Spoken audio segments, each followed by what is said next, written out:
Hi everybody! I was asked to show you how I made these cards, and so I thought I'd make you a video really quick. The overhead makes it a little difficult for you to see how cute they are and how well they stand up. They're super easy, and I'm going to go through how to put them together. I'm going to have the pre-stamped pieces for the video. It just makes it go quicker, and that way I can focus on how to put it together for you ladies. But I think you're really going to love them. Please let me know if you end up making one. They are super fun. These ones are going out to our wonderful soldiers. I have several that I send out each month, so that's what I'm doing these for. I'm doing them in mass.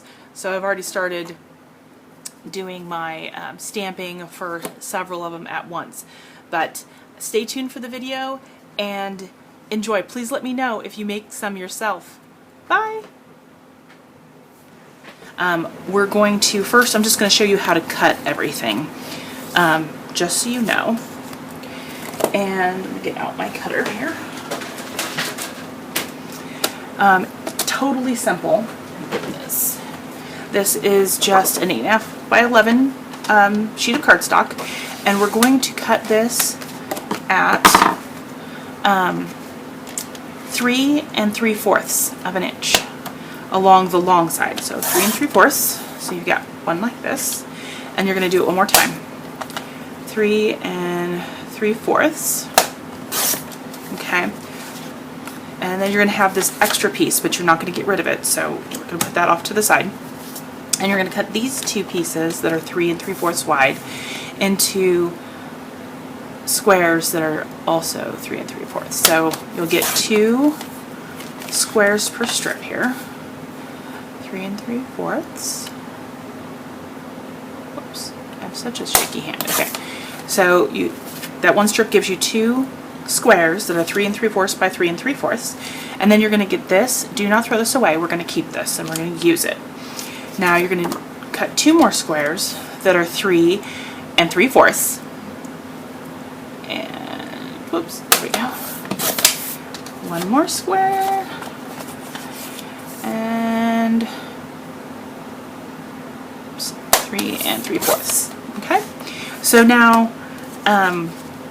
through that one piece of paper you've got 4 squares that are 3 3/4.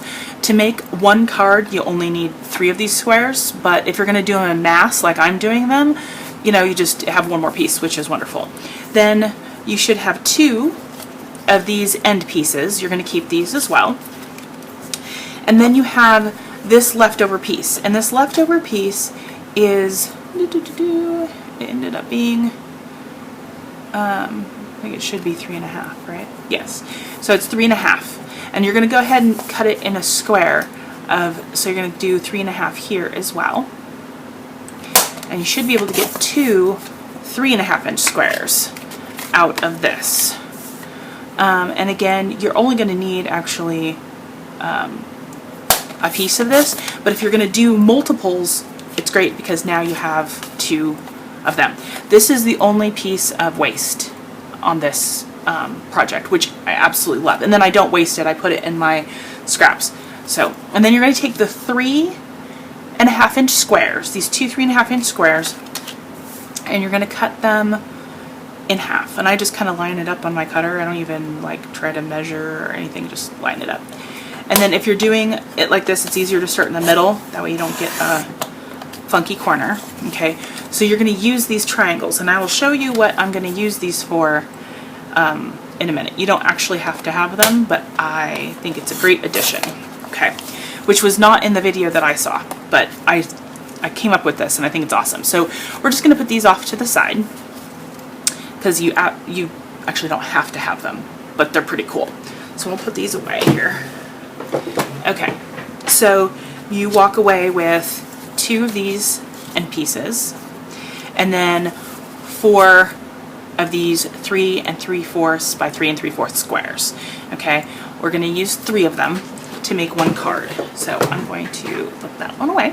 Okay, and this is going to be, these extra pieces are going to be your banner. Okay, that you're going to stamp your greeting on. I actually end up cutting them down a little bit depending on what like greeting that I put on here if I need it that wide or not, but it's great because it's going to fit more banners, so it's nice. All right, so there's all your pieces. Now what we're going to do is we're going to fast forward and stamp on your squares. You're going to end up folding these squares, and so I've got these two that I've stamped this direction, and I've got this one that I stamped in the diamond direction. All of them are going to be folded in half. Now you could score them, but I'm not called the simplified stamper for nothing. I am really lazy, so I am just going to take and where's my bone folder? And fold them and use my bone folder to crease them real good. Okay, so now I've got one. So what you're going to do is you're going to put your two squares together. Let's see. And if you did it in random and not have clouds and birds, then it wouldn't matter which direction you stamped in. But I knew I was going to have to make this arrow. See how when you put them together? So I wanted my birds facing the correct direction. Now if you were to do flowers, or on this one I did confetti, it doesn't matter which direction, so it doesn't matter. And see, like these ones, they're random. So I'm just making sure that my clouds are facing the right way and my birds aren't upside down. And I'm going to turn this over. So you just have to make sure your arrow is up, okay? Make it easy on yourself, do a pattern that doesn't matter. And then you're going to glue this in this arrow spot. Now I'm going to go ahead and take my pencil, make sure you can see. Here's where it's folded, okay? And you're going to take this and you're going to put the corner up to it, and you're going to glue it there so it can still fold. Does that make sense? So I'm going to glue this here. And what I do just to help myself is I put a little piece of pencil there so I know where my glue can't go past. So I'm going to go ahead and put glue a little bit. Make sure it's in the corner along this edge. Okay. And then I'm going to take this and I'm going to glue it right here. And I use the liquid glue, that way it gives me a little tiny bit of wiggle room because you do want to be able to move it around. I kind of like tear and tape for things, but this for me would not work with tear and tape. So I can still fold that, so that's a good thing. My birds are in the right direction. Like I said, I've made this difficult on myself. So now we're going to flip this over and see if I can move this just a little. There we go. So that it's at the halfway point. Okay.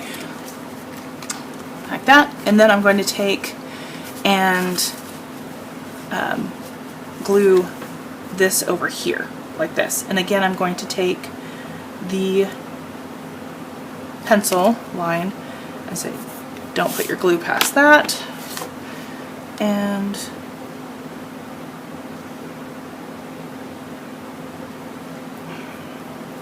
I can always add glue underneath the edges if I need a little tiny bit more. And I actually really like turning it over to make sure the seam is right, because from this side it's often, oh, it looks fine, and then you turn it over and you're like, they overlap. So there we go. So you end up with this. So you've got this little foot here, and then you've got these flaps that come in right here. And as you bend this, you can see there's a little bit of a seam right here.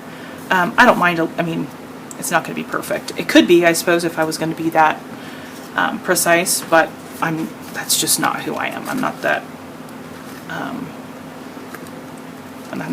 the simplified stamper. I'm lazy. Okay, so this I don't think even looks like a problem, but there's a little bit of a seam here, you can see.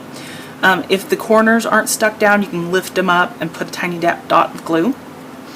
And now you're going to glue this, and I just kind of tried to decide which side. This one kind of overlaps, so I'm going to go this way. Okay, so we're going to put some glue here.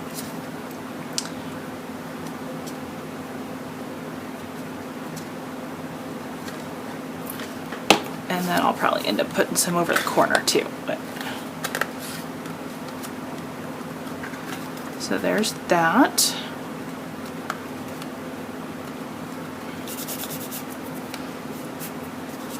And I'll take my bone folder, oops, and just kind of rub it in here and make sure that it's down all the way. Okay, and this Tombow glue dries really fast. It's filthy. It gives you a little wiggle room, but it cures pretty quickly, so I don't have to wait forever for it to dry. Now, your card's completed. You just need to add your embellishments. The first thing I do, though, is I try to decide what side I'm going to put my plain triangle on, and which one I want to fold, because one's the front. I like this for the hot air balloon. I think that'll look cute. Yeah, that'll look cute. So I'll leave that for the front. So this is the side I'm going to end up putting my triangle on. What I do is I use this to write my greeting. So this is going to be a birthday card. So I'm going to go ahead and write my greeting real fast. Where's my pen? I think I moved it. Okay, and I send these cards to people. Maybe I should put it on this side. Make this one my folded one. I will. Okay, I'll put it on this one. So I send these to soldiers. So these cards are going to be going to soldiers. I've got several of them to make this month. I'm going to be sending them all over the U.S. I don't think I have any out of the country this month, at least not as of yet. So we shall see. And the reason why that one square being 3 1/2, it's slightly shorter than our 3 1/4, our 3 3/4 square, so that way it fits on here. And I'll put the name for who this goes to before I address it. Make sure that's on there. So here it gives me a place to write. I can write my message. Here's going to be my front. Then this is going to be my collapsing side. And you know, I saw, or I heard in the video that I saw that I can't find again, that there are like Velcro, people are putting magnets, but they showed folding it and it works just fine. So what you do is just kind of crunch it right here like this, and you fold it over, and it just has really good muscle memory of this paper, and when you take it out of the envelope, it just stands up. So you don't have to worry about if they know how to open it or put it together or anything like that. So now I'm going to take, and I could use it like phone tape to pop this up, but I think I'm not going to. I think I'm just going to glue it. My other one I popped it up, but I think this one I'm just going to glue it down like that. And then I have this cute, adorable little basket. So here is the card. It's got a place to write. That's what that little piece, that little triangle's for. And it stands up on its own, which I'm sure in the video you can't see real well, but it collapses into an envelope and fits perfectly. The only thing you have to be careful of is how far out your banner sticks out. And I've had to adjust a couple, but other than that, it goes together really easy. It's simple, and yeah, let me know if you make one. I'd love to see. Bye!